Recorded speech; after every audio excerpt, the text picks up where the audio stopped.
ॐ सहनावतु सहनौ भुनक्तु सह वीर्यं करवावहै तेजस्विनावधीतमस्तु मा विद्विषावहै। ॐ शान्ति शान्ति शान्तिः। ॐ पूर्णमिदं पूर्णात् पूर्णमुदच्यते पूर्णस्य पूर्णमादाय पूर्णमेवावशिष्यते। ॐ शान्ति शान्ति शान्तिः। श्रुतिस्मृतिपुराणानाम् आलयं करुणालयं नमामि भगवत्पादं शङ्करं लोकशङ्करं शङ्करं शङ्कराचार्यं केशवं बादरायणं सूत्रभाष्यकृतो वन्दे भगवन्तो पुनः पुनः। ईश्वरो गुरुरात्मेति मूर्तिभेदविभागिने व्योमवद्व्याप्तदेहाय दक्षिणामूर्तये नमः। આજના શુભ દિને આપણે એક જ દિવસના થોડા સમયમાં પ્રસ્થાનત્રયી શાસ્ત્ર પ્રમાણે પ્રસ્થાનત્રયનો અભ્યાસ કરીશું. એમાં ગીતાજી, ઉપનિષદ અને બ્રહ્મસૂત્ર. તો આપણે પેલા ગીતાજીનું અધ્યયન કરીશું. તો આપણે ખબર છે કે ભગવાન પણ શાંતિદૂત થઈને ગયા, પણ જે થવાનું જ હતું એ યુદ્ધ થઈને મહાભારતનું રહ્યું. અર્જુનના સારથી તરીકે ભગવાન છે. ભગવાને અર્જુન કે મારે કોની સાથે લડવું છે? હજી અર્જુન તો લડવા માટે તૈયાર જ છે. ભગવાને કહે છે કે ભગવાન મારે કોની સાથે લડવાનું છે એ મારે જોવા માગું છું. માટે બે સૈન્યની વચ્ચે મારા રથને સ્થાપિત કર. અને ભગવાન તો ગુરુ પણ છે, જગતગુરુ છે. શ્રી કૃષ્ણ મંદિર જગતગુરુ. એટલે એમને બરોબર એની અંદર રહેલું જે નબળાઈ છે, જેનાથી પરિચિત નથી, એ બતાવ્યું કે જો આ તારા ગુરુઓને જો. અને એટલે અર્જુનને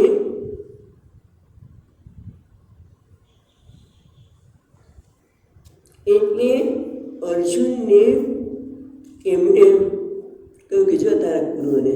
એટલે અર્જુને પણ પોતાના ગુરુજી દેખાયા, દાદા વિષ્ણુ પિતામાં દેખાયા, પિતામહન બધાને. અને એનામાં એકદમ પરિવર્તન આવ્યું, શોકથી ઘેરાઈ ગયું. આપણને પહેલા અધ્યાયમાં ખબર છે. ખૂબ અર્જુને દલીલ કરી કે હું લડવા માગતો નથી. ભગવાન તરીકે છે તો ક્લૈબ્યમાસ્મદમ પાર્થ, એ અર્જુન તું કિંમતતાનો ભાવ કેમ લાવે છે? તું નપુંસક છો, લડવાની ના પાડે છે. એટલે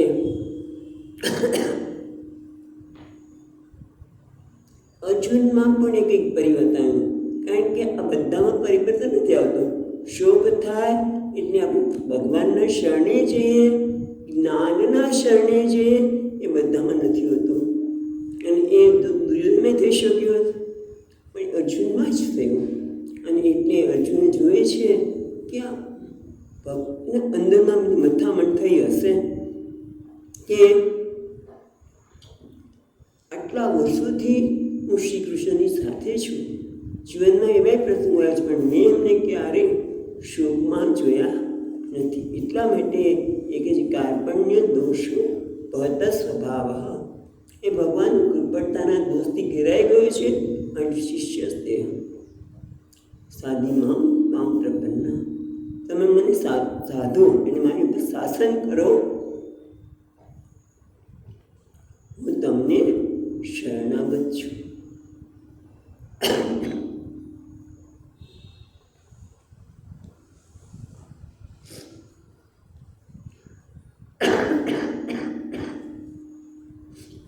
ભગવાને આ બધી વાત એટલી કરી કે ગીતાનો ઉપદેશ તો બીજા અધ્યાયના 11મા શ્લોકથી શરૂ થાય છે. અર્જુન કહે છે તમે મારા પર શાસન કરો, અને ભગવાન શોકમાંથી મુક્ત કરવાની બદલે શું કહે છે? પહેલો શ્લોક જે બધા આપણે બીજા અધ્યાયનો 11મો શ્લોક વાંચીશું, થોડું ચિંતન કરીશું અને આગળ જઈશું. બીજો અધ્યાય 11મો શ્લોક.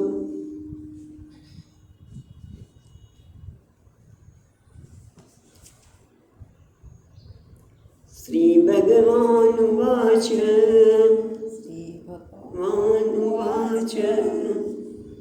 અશોચ્યાન અન્વશોચસ્ત્વમ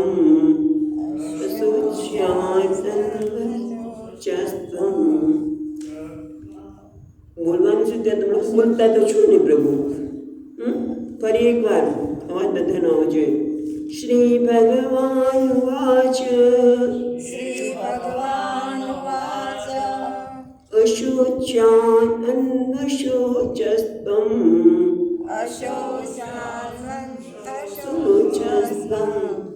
પ્રજ્ઞાવાદાંશ્ચ ભાષસે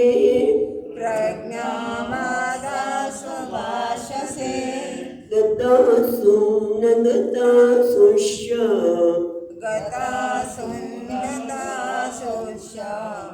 નાનુશોચિતુ પંડિતા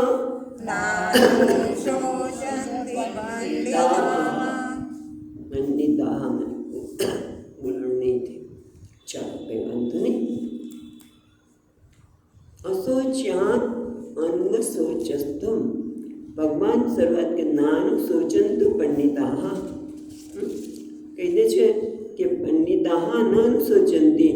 એટલે તું વાતો તો બધું ધર્મની બહુ કરી અર્જુન તે કે હું આ બધું અધર્મ છે, સ્વજનોને મારવા, એટલા માટે હું લડવા માંગતો નથી.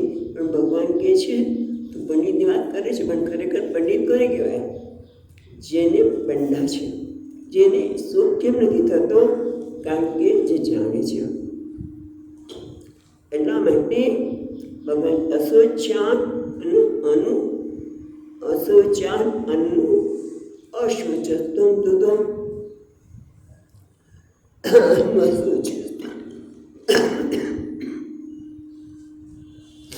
પ્રજ્ઞાવાદાંશ ભાષસે જે શોક કરવાની યોગ્ય નથી એનો તું શોક કરી રહ્યો છે અર્જુન. અને વાતો તો બધી મોટી મોટી કરે છે. જે જતા રહેવાના છે કે જે જવાના છે, ગતા સુન અગતા સંશ્ય, પણ જેમના પ્રાણ રહ્યા છે કે જેના જવાના છે એના કોઈના માટે જ્ઞાનીજનો શોક કરતા નથી. કે અશોચ્યાન, કારણ કે જે શોકની યોગ્ય નથી એનો શોક કેમ કરે? પ્રભુ મારા સ્વજનો જતા રહેશે. આ ભીષ્મ પિતાને મારે મારવા પડે, દ્રોણાચાર્યને મારવા પડે, અને તમે કહો છો કે એ અશોચ્ય છે, એ શોકને યોગ્ય નથી. એટલે ભગવાન ત્યાં આ વાત એટલે કહે છે કે આત્મતત્વની વાત કરશે. વ્યવહારિક દ્રષ્ટિ પછી કહેવાના છે, ભક્તિની પણ વાત કરશે, પણ મહત્વનું છે અહીંયા આત્મની દ્રષ્ટિએ. એટલે અહીંયા પહેલા શ્લોકમાં આત્મ અનાત્મ વિવેક આપે છે કે દરેકના વ્યક્તિત્વમાં બે વસ્તુ છે, એક આત્મા છે, એક અનાત્મા છે. પણ એ બંને અત્યારે એટલા બધા સ્વામીજીની ભાષામાં કહીએ તો અનહોની કોમ્બિનેશન એ થઈ ગયું છે. અને એના કારણે આપણને વિવેક રહ્યો નથી. એટલે કહે છે કે એક આત્મા છે જેને કહે સચ્ચિત આત્મા, સચ્ચિદાનંદ એ શાસ્ત્ર વાત કરે છે તે, અને બીજું શું છે? અનાત્મા, એટલે કે જે આત્મા નથી તે. એને કોણ છે? તો પ્રકૃતિ. અમે તો જોવા જઈએ તો બીજી દ્રષ્ટિએ તો જે પ્રકૃતિ બની છે એ પ્રકૃતિનું બનેલું આ શરીર, મન, બુદ્ધિ એ બધું જ પંચમહાભૂતમાંથી બનેલું છે. અને બધું કેવું છે? અનાત્મા અથવા તો દૃશ્ય કહેશે. હું આ શરીરને જાણું છું એટલે મારા માટે દૃશ્ય છે. હું મનની સ્થિતિને જાણું છું માટે મન પણ મારા માટે શું છે? દ્રશ્ય, બરાબર. અને બુદ્ધિ પણ દ્રશ્ય છે. એટલે બધું શું છે? અનાત્મા.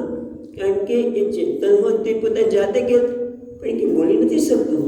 શરીર ક્યારે બોલે છે? ના. એટલે એ અનાત્મા છે. અને એમાં આ જે ચેતનતા ભાષે છે એ કોના લીધે છે? આત્માના લીધે.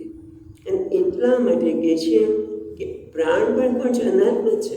જે અત્યારે રહ્યા છે એ જવાના છે. તે આમ તો ઘણી બધી આની સાથે ચર્ચા કરી શકાય, પણ આપણે તો દુકાનમાં એક કહેવાય ને વિદ્યારંભ શું કરે શબ્દ કહીએ તો એ કરી રહ્યા છીએ.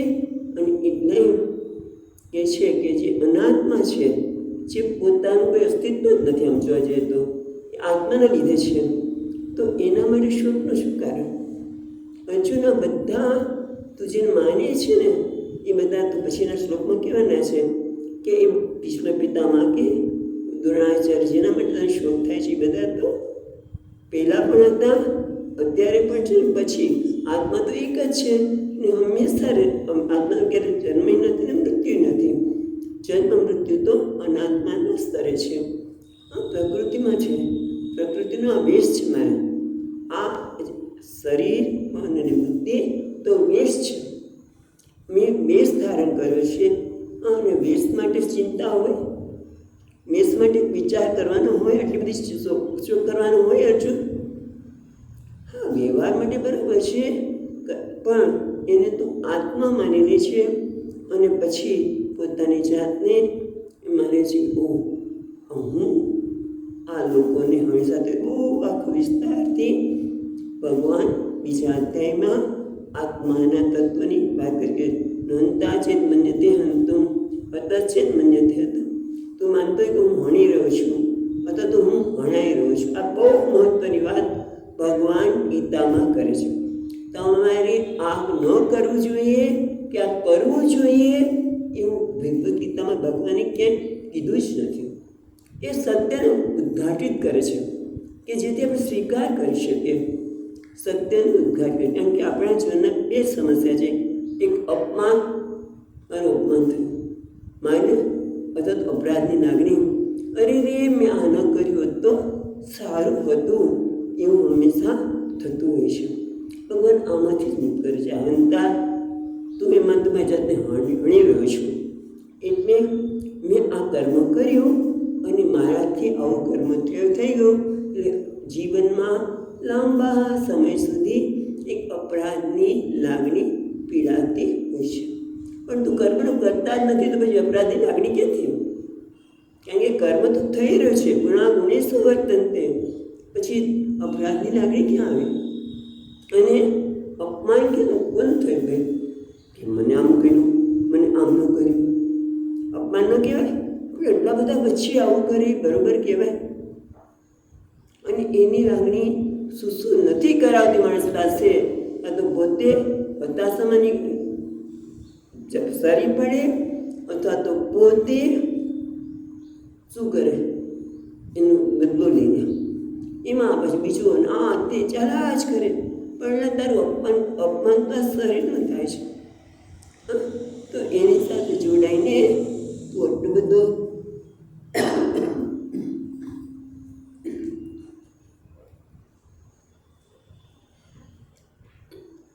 નાસ્તિકવાદ શું કામ થાય છે? અને એ રીતે ભગવાન કહે છે અર્જુનને આ પહેલાં જ 11મા અધ્યાયમાં.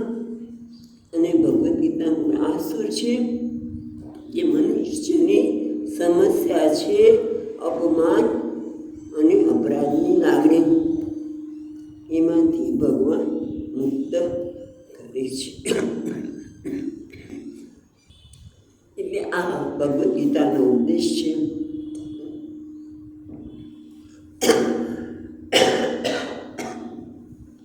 ચાલો, જેટલું શરીર સાથ આપશે એટલું કરીશું, કંઈ વાંધો નહીં. એટલે ટૂંકમાં આજે આપણે ગીતાનું થોડુંક અધ્યયન કર્યું.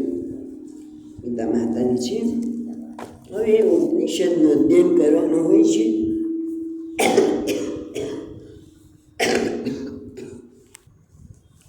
બીજું છે ઉપનિષદ. પણ આપણે ભાગવતનું અધ્યયન ચાલી રહ્યું છે તે ઉપનિષદ બધાને ખબર નથી. ભાગવતમાં એટલે શું કે ભગવાનની લીલા સાંભળવી, એમાં થોડુંક કુદાકુદ કરવી તો ચાલે, સતત કુદાકુદ તો કરે તો વાંધો કરવી જ જોઈએ, એમાં શું ખોટું છે? પણ એટલું ભાગવતથી નથી. કારણ કે ભાગવતના પહેલા સ્કંદનો પહેલો જ શ્લોક એને મંત્ર શબ્દ વાપરી ત્રીજો આપણી પાસે છે. હું બોલું છું, તમે સાથે બોલજો, વાંધો નહીં. આવજો તમારે કાગળમાં એન્સર. જન્માદ્યસ્ય યતોન્વયાદિ તરત ચાર્થેષ્વવિઘ્ન સ્વરાટ તેને બ્રહ્મહૃદાય આદિ કવયે મુહ્યન્તિ સૂરયઃ તેજો વારિમૃદાં યથા વિનિમયો યત્ર ત્રિસર્ગો ઉષા તામ્ના સ્વેન સદા નિરસ્તકુહકં સત્યં પરં ધીમહિ. હવે આ મંગલાચરણ મૂકે છે. આ શ્લોક મંગલાચરણમાં એક સરસ કોઈ કીધું, મંગલાચરણ એ છે કે મારા પાપને દૂર કરે. મંગલ એટલે મંગલ ક્યારે આવે કે આપણા પાપને દૂર કરે. એ મહાત્માની દ્રષ્ટિ છે. મંગલાચરણમાં શું હોય છે? કાં તો પ્રાર્થના હોય, મંગલાચરણમાં ગુરુને કહીને પ્રાર્થના હોય ભગવાનને કે હું આ ગ્રંથ બનાવ્યો છે તો એ લોકો સુધી પહોંચે, જેની મેં મહેનત કરી છે લોકો સુધી પહોંચે, એના માટે હોય. અથવા તો એક તો એના માટે હોય છે, બીજું આશીર્વાદ રૂપે પણ હોય છે, અને ત્રીજું આ સ્વરૂપનું નિરૂપણ કરવાનું હોય છે. અહીંયા ભાગવતમાં જેની વાત કરવાના છે એ ભગવાનના સ્વરૂપનું નિરીક્ષણ આપણે નિરૂપણ કરવામાં આવે છે. એમાં બે છે, ભગવાનનું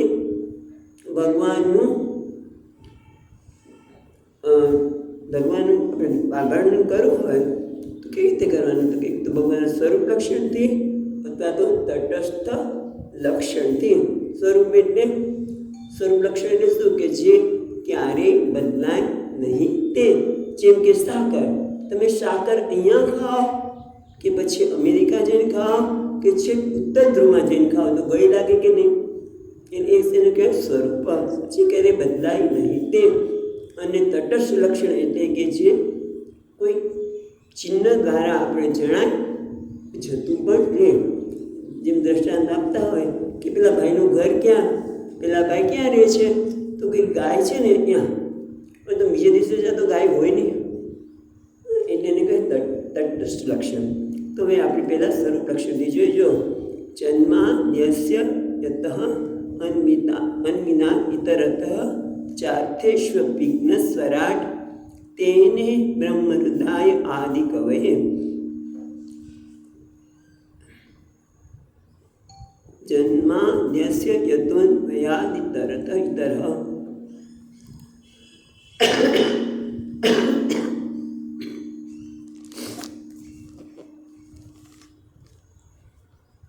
જન્મ આદિ અસ્ય, જેના જગતના સર્વ જન્મ આદિ અસ્ય યતઃ અન્વિનાત, એટલે કે જેમાં બધામાં પ્રોરવાયેલું અનુગત છે તે. અને શું છે? જગતમાં જે સત્સ્વરૂપ પરમાત્મા છે એ જગતના બધે જ કણે કણમાં વરવાયેલું છે. ઇતરત એટલે ઇતરત, ઇતર એનાથી અલગ એટલે અસત. જો ક્યાંય પણ અહીંયા ચોખ્ખું વેદાંત છે, એનાથી જે અસત પદાર્થો છે જેના કારણે આ સૃષ્ટિ એટલે કે છે તેને બ્રહ્મહૃદાય. પછી જોઈએ, તેને બ્રહ્મહૃદાય આદિ કવયે મુહ્યન્તિ યદ સૂર્ય તેજો વારી મૃદામ યથા વિનિમયો યત્ર ત્રિસર્ગો મુષા. અહીંયા વેદાંત જે મિથ્યાત્વની વાત કરે છે એ જ અહીંયા ભાગવતકાર કોણ? વેદવ્યાસજી છે પહેલાં. કારણ કે આપણે ખબર હશે કે ભગવાને આપણે બ્રહ્માજીને જ્ઞાન આપ્યું, બ્રહ્માજીએ નારદજીને આ ભાગવત ચતુશ્લોકીમાં, અને પછી નારદજીએ આ વાત વેદવ્યાસજીને કરી, અને વેદ વ્યાસ છે, વ્યાસ એટલે જે વિસ્તાર કરે તે, અને વ્યાસનીમાં કેટલા બધા આટલા બધા શ્લોકોમાં એમણે વિસ્તાર કર્યો. અને એનું જ્ઞાન કોને આપ્યું? સુખદેવજી મહારાજ. કારણ કે સુખદેવજી છે પરમ વૈરાગી, જન્મતાની સાથે જ નીકળી પડ્યા. એટલે આ પરમહંસ સંહિતા છે, વૈરાગ્યની સંહિતા છે, એટલે એને જ ખરેખર સમજી શકશે તો સુખદેવજી મહારાજ. અને સુખદેવજી મહારાજે પરીક્ષિતને આપ્યું, અને શુદ્ધજીએ બ્રહ્મહર્ષણ એમણે સૌનકજીને આપ્યું. અને પછી આપણી પાસે પરંપરાથી બધા મહાત્માની કૃપાથી આવે છે.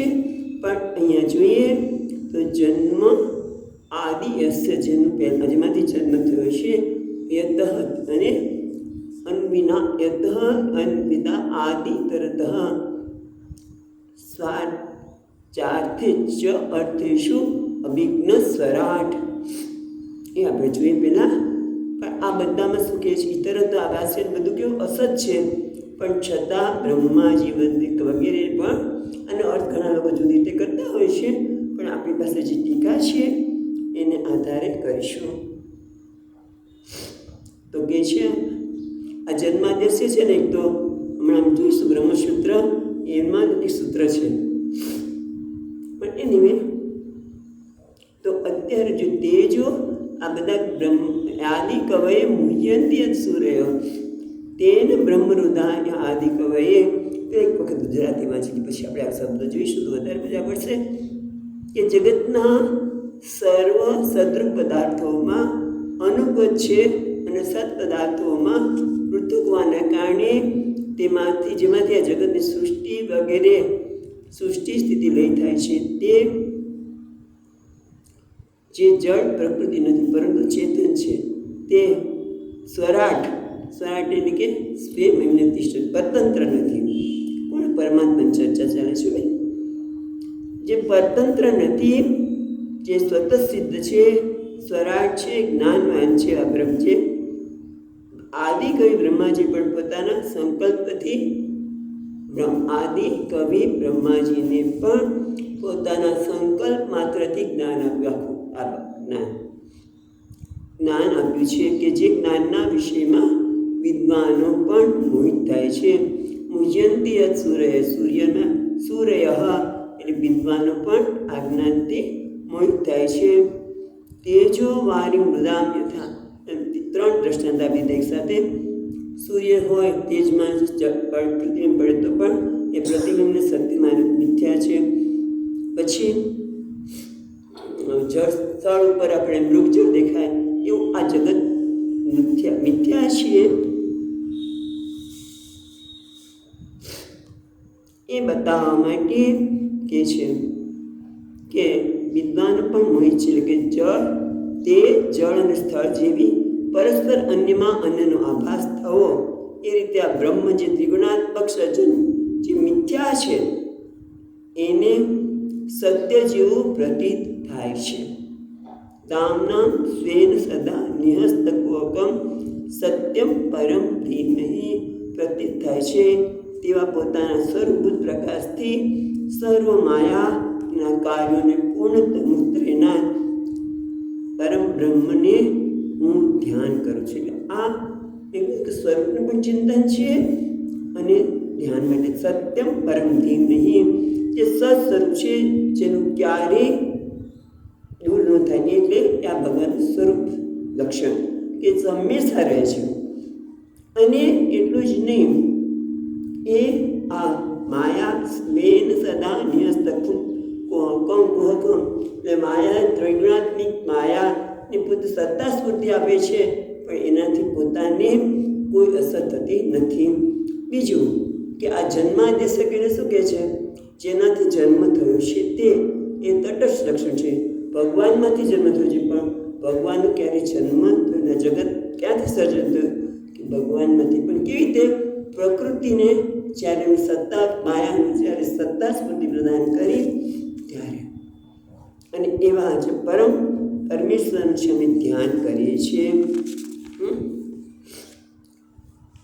અને તટસ્થ લક્ષણ વાત કરીએ કે વિશ્વનો જન્મ સ્થિતિને લઈ એ પરમાત્માનું તટસ્થ લક્ષણ છે.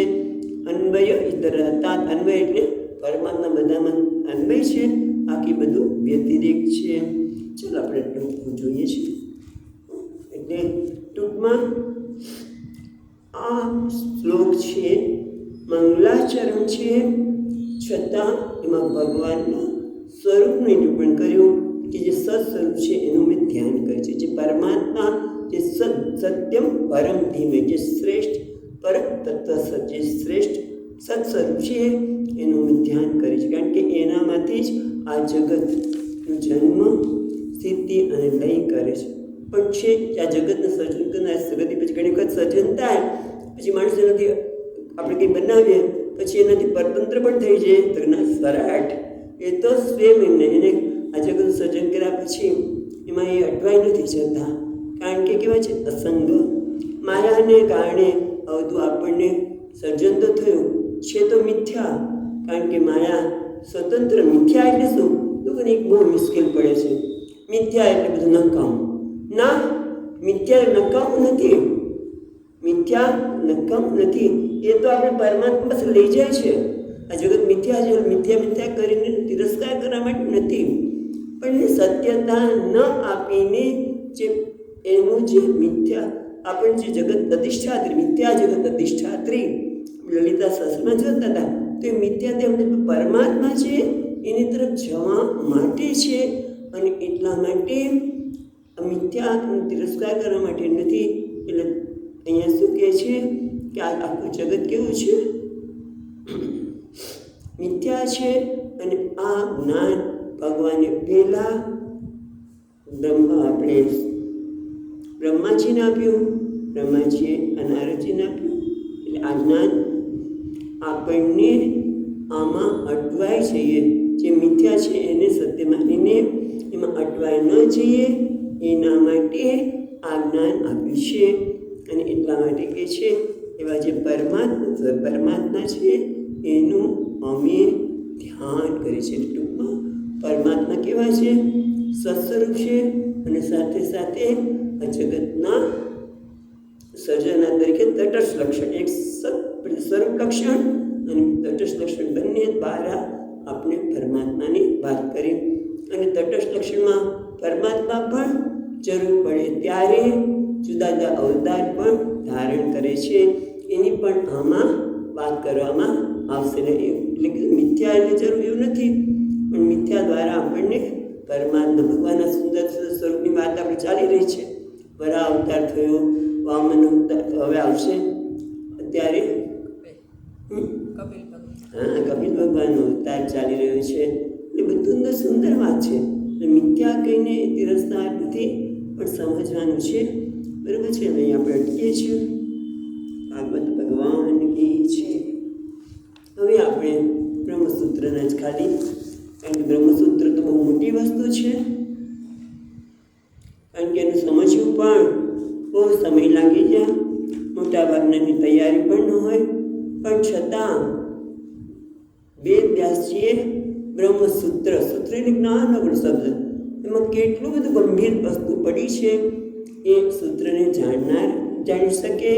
એટલે શંકરાચાર્ય મહારાજે આ બ્રહ્મસૂત્ર ઉપર પણ વિસ્તારથી એક એક સૂત્ર ઉપર પહેલા સૂત્રની પહેલાં એમણે અધ્યાસ પાસ લખ્યું છે. એટલે બહુ લાંબુ છે, પણ આપણે તો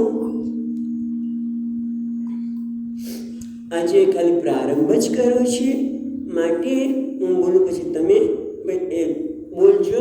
આપણે 4 સૂત્ર બોલવાના છે. પેલું છે અથાતો બ્રહ્મ જિજ્ઞાસા,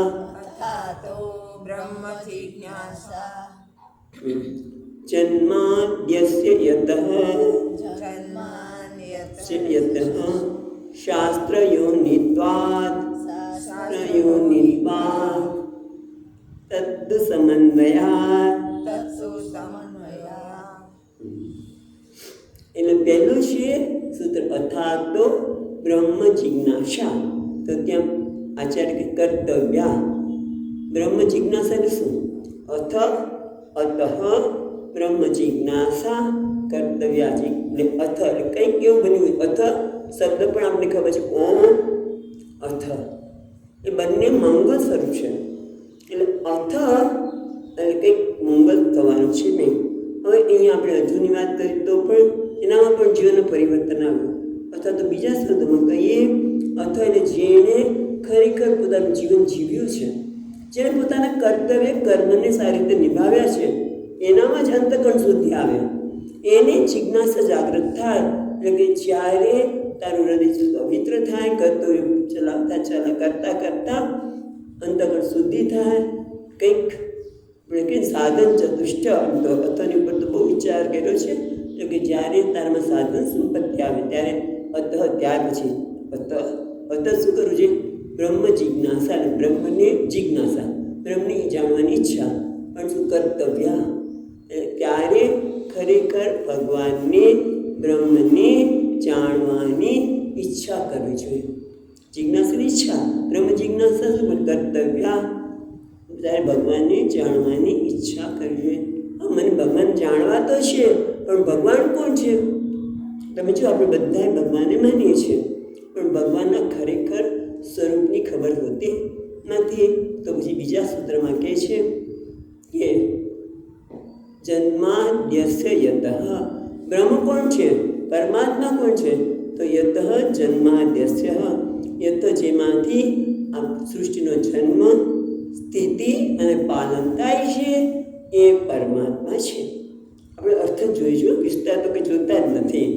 તો પછી કે પણ એ તમે કહો છો તો ખરા કે જન્માદ્યસ્ય, તો પણ જાણો ક્યાં? તો શાસ્ત્ર યોનિત્વાત. હવે જો આ એક સૂત્ર એવું છે કે અમે વાત કરતા હતા આપણે કે સૂત્રને બહુ અલ્પાક્ષર, સૂત્ર બહુ જ ઓછા અક્ષર હોય. એટલે આપણે ભાષામાં ગુજરાતીમાં કહીએ તો આદું કહીએ તે બાદું સમજી જાય, બધું સમજી જાય. આદું કહીએ તે બાદું સમજે, એવું આપણી ગુજરાતી શબ્દ છે. એ રીતે આ એકમાંથી આપણે ઘણા બધા નીકળે. અહીંયા બે અર્થ નીકળે છે. શાસ્ત્ર યોનિત્વાત, એટલે એક અર્થ છે શાસ્ત્ર જેની યોનિ એટલે કારણ, યોનિ એટલે કારણ, શાસ્ત્ર જેનું કારણ છે તે. બરાબર? આ શાસ્ત્ર ક્યાંથી આવે? તો પરમાત્મા નથી આવે. એટલે શાસ્ત્રનું શાસ્ત્ર જ ક્યાંથી આવે? યોનિ કોણ છે? પરમાત્મા. અથવા તો શાસ્ત્ર દ્વારા જેને જાણી શકાય છે તે. બરાબર? બે અર્થ થયા ને કે આ જન્માદ્યસ્ય યત્ન તો કહ્યું તમે, પણ એ મારે કેવી રીતે ખબર પડે? તો શાસ્ત્ર દ્વારા તો એ પરમાત્માને જાણી શકે. અને બીજો અર્થ શું કર્યો? કે શાસ્ત્ર જેમાંથી ઉત્પન્ન થયેલું છે તે. એટલે એક જ સૂત્રના બે અર્થ નીકળે છે. વિસ્તારથી પછી આપણે ક્યારેક ભગવાનની ઈચ્છા છે ત્યારે જ ખબર નહીં. પણ હવે પ્રશ્ન થાય છે કે શાસ્ત્ર તમે કીધું કે શાસ્ત્ર યોનિત્વાત, અમે શાસ્ત્રમાં જઈએ છીએ તો કંઈ સમજણ પડતી નથી. કેમ? તમે કીધું જગતનો જન્મ થયો તો કોઈ ઉપનિષદમાં તો એમ કહે છે, આપણે જેમ તૈત્રીય ઉપનિષદમાં તસ્માત આકાશ સંભૂત આકાશાદ વાયુ વાયુરગ્નિ અગ્નિરાપ આપ પૃથ્વી, પંચમહાભૂતની વાત કરી. જન્મ પંચમહાભૂતમાંથી થયો છે. પછી છાંદોગ્ય ઉપનિષદમાં તો 3 તત્વની વાત કરે છે. તો આ કરું શું? ઘણી વખત તમે એક આમ કહો છો અને પેલી બાજુ આમ કહો છો. પણ આ પ્રોફેસર બેઠા છે, એ કોની વાત કરે છે? જે તૈયાર છે એને અમુક જવાબ મળે, જે તૈયાર નથી બીજી રીતે. પણ શાસ્ત્ર તો એવું નથી કરતા. જે સ્થાન પરથી જે વાત થાય છે એ પ્રમાણે કરતા હોય તો શું તત્વ સમન્વય, બધાનો સમન્વય કરવો જોઈએ. એટલે કે પંચમહાભૂત અને 3 ભૂતની વાત નથી. મહત્વની વાત એ છે કે આ જગત પરમાત્માથી જન્મેલું છે. એટલે કે પરમાત્મા એમાં અન્વય છે, અનુશુદ્ધ છે. મહત્વની વસ્તુ તો પરમાત્મા જ આ બધામાં કણમાં રહેલો છે. તો તારો વ્યવહાર કેવો હોય? એ પરમાત્મા જ હોય બધામાં, તો તારો વ્યવહાર કેવો હોવો જોઈએ એ સમજવાની જરૂર છે. આ કહેવાની પાછળનો અર્થ એ છે કે તારામાં પણ છે, બીજાના પણ એ જ રહેલા છે.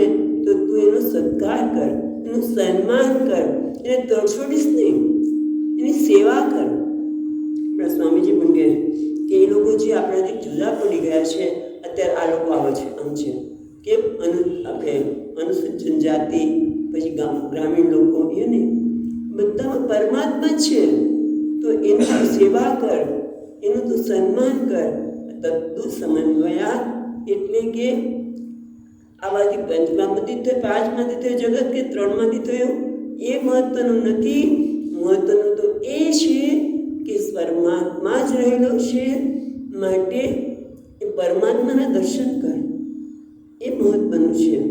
એટલે ટૂંકમાં આપણે જોઈએ એ પ્રમાણે કે બ્રહ્મસૂત્રના 4 સૂત્રનો પણ ખાલી પ્રારંભ કર્યો કે જ્યારે આપણા જીવનમાં સત્કર્મો કર્યા હોય, કર્તવ્ય કર્મો કર્યા હોય, ત્યારે પરમાત્માને જાણવાની ઈચ્છા થાય અને ત્યારે તમારે શાસ્ત્ર પાસે, ગુરુ પાસે જવું જોઈએ. આમ તો એક શાસ્ત્ર અને ગુરુ પાસે જવાની જરૂર નથી, કારણ કે તે છે કે સમય થાય ને ત્યારે ગુરુ આપણે સામેથી મળે, એ વ્યક્તિની પાસે જ આપણે પહોંચી જઈએ, એટલે આપણું સમય થાય ત્યારે. એટલે ટૂંકમાં શાસ્ત્રની પાસે જઈ અને પરમાત્માના દર્શન કરવા, સર્વમાં રહેલા, કણે કણમાં રહેલા એ પરમાત્માને વંદન કરી આપણે પૂરું કરીએ છીએ પ્રારંભ વિદ્યારંભ. ઓમ પૂર્ણમદઃ પૂર્ણમિદં પૂર્ણાત પૂર્ણમુદચ્યતે પૂર્ણસ્ય પૂર્ણમાદાય પૂર્ણમેવાવશિષ્યતે. ઓમ શાંતિ શાંતિ શાંતિ. હરિ ઓમ.